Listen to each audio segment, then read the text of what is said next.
poets, and philosophers attributed to the apocalyptic sublime were making work which reflected anxieties about the longer-term effects of the Industrial Revolution at the same time as it began to unfold back in the 18th century.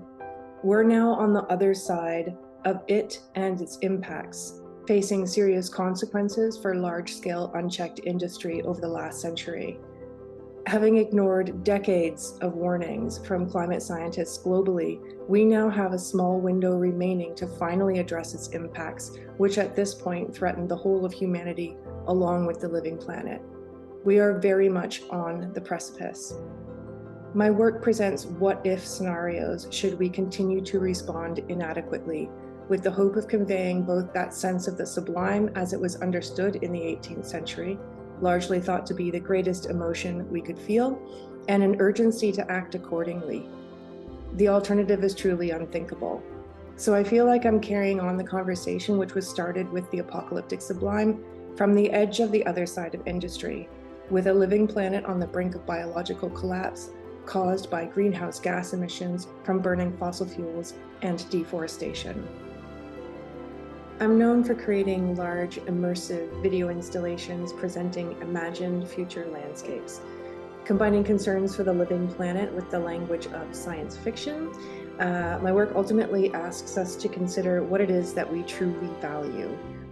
Often, this involves large single projections, such as the work included in the Daejeon Biennale, or multiple projections, which create an extended panoramic view, which take up the whole of your vision. Sound equally plays a big role in convincing viewers of where I'm placing them.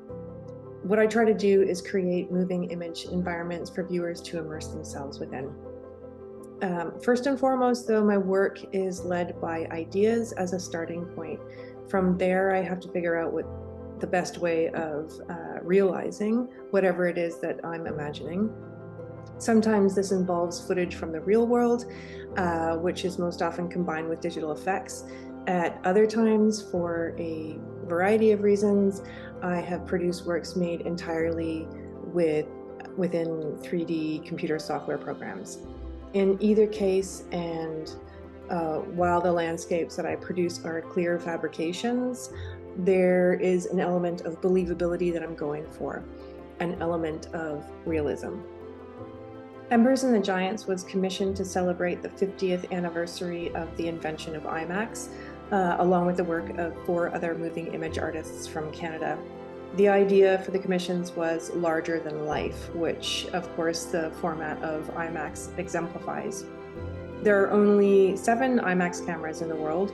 I had 2 of them in the rainforest, which was slightly terrifying given that rain and cameras don't usually mix well. Prior to the cameras being sent to me, they were being used to film Avengers Endgame. After I was finished filming, they were sent to the set of Wonder Woman 2. So 2 superhero films and my film. I like to think that I also made a superhero film, with the hero in my case being a 1,000 to 2,000 year old giant red cedar tree measuring 12 feet wide at its base.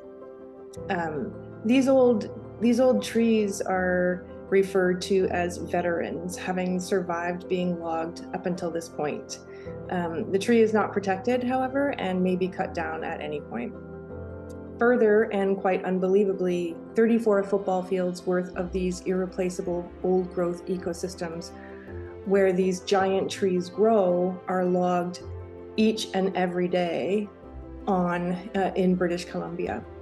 Canada is destroying these truly vital, globally important forest ecosystems during a climate crisis, when the rest of the world is calling for urgent reforestation of the planet to help mitigate climate change. When I made Embers and the Giants in 2019, we had about 7% of these high productivity old growth forests remaining. Today we have just 2.7% left, and logging continues. We're losing them 3 times faster than tropical rainforests worldwide. Without significant international pressure, we are set to lose what remains. Slow violence refers to the effects of climate change accumulating gradually and steadily over many generations. Its impacts historically were arguably trickier to see depending on where you live in the world, of course. However, the evidence is now irrefutable, with extreme weather events routinely battering various parts of the globe. So much so that last year, the UN's Intergovernmental Panel on Climate Change released a report which issued a code red for humanity. On the west coast of Canada, severe extended droughts during the summer months are the new normal, and with that, the risk of wildfire is extreme.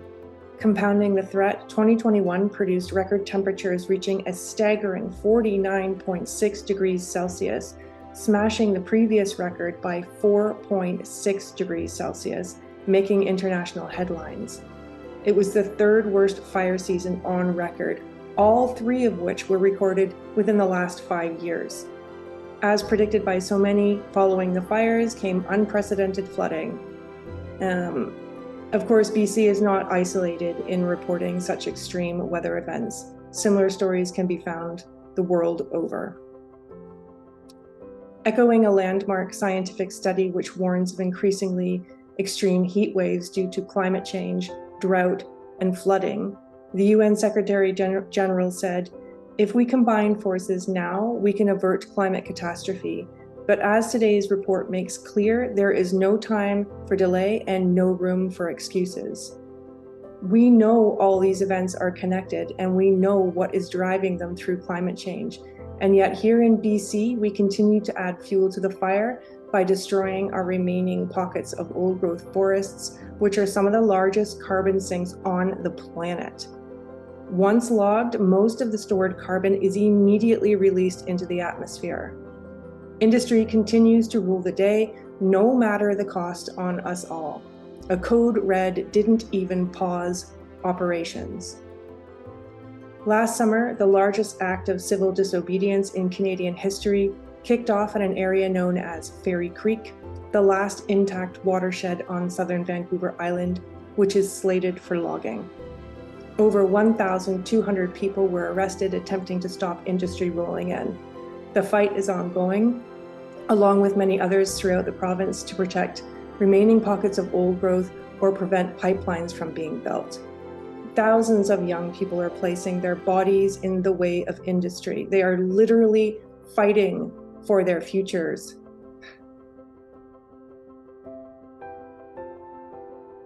Along with ours. Simultaneously to the protests in Fairy Creek, Randy Cook, the hereditary chief of the Montegila First Nation, invited me to join a small group of researchers, including Indigenous knowledge keepers, scientists, including the incredible forest ecologist Suzanne Simard, and artists to work together to share ideas about how we could help save these important forests. Montegila's unceded territory, a large portion of which is in the Great Bear Rainforest, is slated for 100% resource extraction against the will of the nation.